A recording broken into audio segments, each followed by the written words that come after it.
Rainer Pokémon. Ich soll Rainer als Pokémon zeichnen. Okay. Das kann ich machen. Eine Ewigkeit später. Gesagt, getan. Nur dummerweise fiel mir auf, ich kenne Rainer Winkler, aka Drachenlord, gar nicht richtig. Darum habe ich mir Bilder von ihm angesehen. Viele. Zu viele. Ich wollte da aber nicht tief in die Materie gehen, weil ich schon grob weiß, wer er ist. Beziehungsweise, ich glaube, ich will gar nicht mehr wissen, als ich tue. Und viele Dinge wurden mir gegen meinen Willen erklärt. Und bei dem, was ich über ihn weiß, dachte ich mir so, er wirkt sehr koboldartig. Er hat ein bisschen Ähnlichkeiten zu dem Pokémon hier. Aber auch irgendwie erinnert er mich an einen Lamus. Gut. Lamus und Bämon. Etwas Koboldartiges. Etwas Langsames. Da diese Grundidee stand, musste ich mir nur noch einen Typen überlegen. Also zurück zur Recherche. Drachenlord anstarren und starrt mich an. Was ist das denn so? Ich glaube, er mag Metal. Metal oder? Also, er mag es sicher, sehr definitiv. Und wenn ich mir dieses Bild hier ansehe, sehe ich Schreck oben in der Ecke. Also passt er das Trollige. Also Stahl und Feuer. Weil er schreit und laut ist. Ich sehe Ähnlichkeiten, aber irgendwie passt das nicht. Warte. Warum denke ich nach?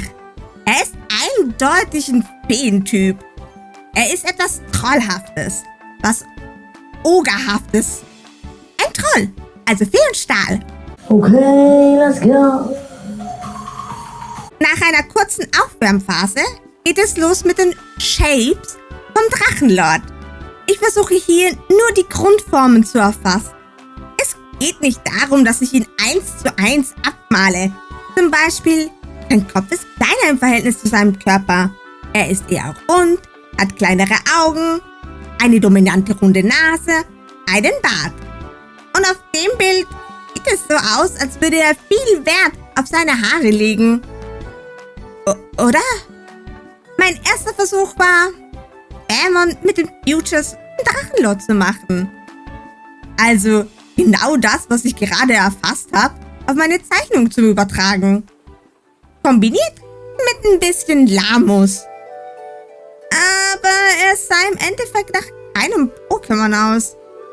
Einfach nach einem Dude, der ein Oger ist. Deswegen musste ich nochmal darüber schlafen. Irgendwas war komisch. Ich habe mir viele Pokémons angesehen und darüber nachgedacht, was macht ein Pokémon aus? Welche Form haben die? Was wollte ich ausdrücken, was Drachenlord ist? Simpler, ausdrucksstärker. Mein nächster Attempt. Aber sieht das aus? Drachenlord? Nö. Sieht eher aus wie Krankelbart. Obwohl die beiden sehr viel gemeinsam haben, ist Drachenlord eine reale Version von... Nein. Wie aus dem Nichts ist mir die Idee gekommen. Ich habe mir die ganze Zeit die falsche Frage gestellt. Nämlich, wie würde der Drachenlord als Pokémon aussehen? Anstelle von, wie würde ein Pokémon aussehen, welches der Drachenlord ist? Steht hier. Pokémon sind meist Tiere, Objekte oder Gefühle.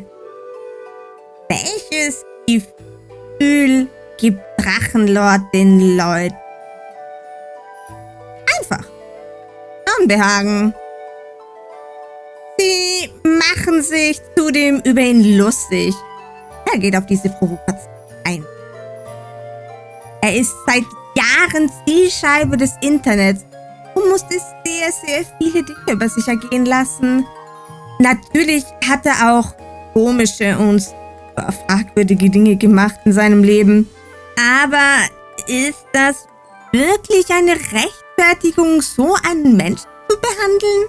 Er ist eben ein Phänomen, bei dem viele Parteien Dinge besser hätten machen können. Und das steht außer Frage. Aber ich bin kein Moralapostel. Ich zeichne ihn nur als Pokémon und analysiere hier. Also, welches Tier eilt mit seinem schlechten Ruf voraus? Er ist ein Wildschwein. Definitiv. Er redet auch immer so mit den Unterzähnen. Das könnten seine Stoßhörchen sein. Was, denke ich, wie er im Inneren ist, neben all seinen Provokationen? Er wirkt in sich zurückgekehrt. Von welchem Tier ist der Abwehrmechanismus so, dass es andere verletzt? Wespe? Nee, die ist zu schnell. Und zu aggressiv. Etwas, das als Einzelgänger zählt. Oh mein Gott! Ein Igel! Genauso stachelig und abwehrend bei Überforderung. Das passt perfekt. Also zurück zum Zeichenbrett. Ich versuche, die offensichtlichen Merkmale einzubauen. Brüssel, Stoßzähne, Stacheln, Ohren. Sein Gesicht bleibt in diesem Look. Bitte, diese Augen passen perfekt zu ihm. Ich habe ihm Krallen an den Füßen gegeben. Einmal, weil es Pokémon-hafter ist. Und dann, weil ich mir gedacht habe, ja, sind wir mal ehrlich, ich weiß nicht, ob er seine Zehennägel schneidet. Anfangs wollte ich ihm keine Arme geben, weil ich mir dachte, er soll etwas hilfloser wirken. Aber das sah super leer aus. Weswegen ich mich für kleine Floppy-Arme entschieden habe. Gerade noch so, dass er Dinge aufheben kann, aber nicht zu mächtig wirkt.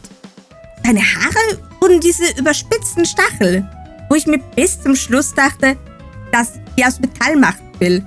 Wegen Stahl. Erst beim Kolorieren habe ich gemerkt, das passt eigentlich absolut gar nicht zu ihm. Darum wurden die Haare igelbraun.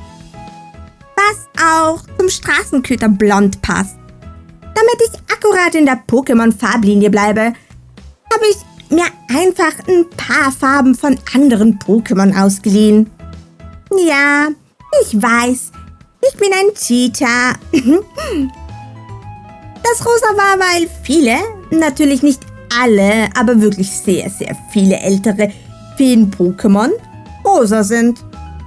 Wie zum Beispiel Pummeluff oder Granbull. Das Stirnband habe ich nur hinzugefügt, weil er einmal eines getragen hat und ich es unbedingt wollte. Den Kinnbart habe ich angepasst, weil der vorherige etwas scheiße aussah. Und ja, es ist Absicht, dass der Bart und die Augenbrauen gelb sind. Ich wollte, dass das ein Blickfang ist. Ich wollte dem Ganzen ein richtiges Sugimori-Artwork-Feeling geben. Weswegen ich mir auch einige Tutorials angesehen habe. Natürlich bin ich kein Profi. Aber für das, dass ich das erste Mal in diesem Artstyle gezeichnet habe, ist es ganz okay geworden. Zum Schluss blieb nur noch die Typenfrage. B war so klar wie Kloßbrühe. Seit Beginn. Aber der Stahl musste weichen. Ich behielt das Gefühl von Unbehagen und wählte deswegen Unlicht. Es war ein viel prägnanteres Gefühl. Viel prägnanter als wie Metal. Seitdem die Schanze nicht mehr steht, findet man es in verlassenen Scheunen, wo es Rückzug sucht. Was ist eure Meinung zu ihm? Schreibt es in die Kommentare. Hättet ihr ihm einen anderen Typen verpasst? Wenn ja, welcher? Ich bin mega gespannt auf eure Antworten. Wenn ihr Ideen oder Vorschläge habt, wer als nächstes drankommen soll, schreibt es auch in die Kommentare. Bye, bye!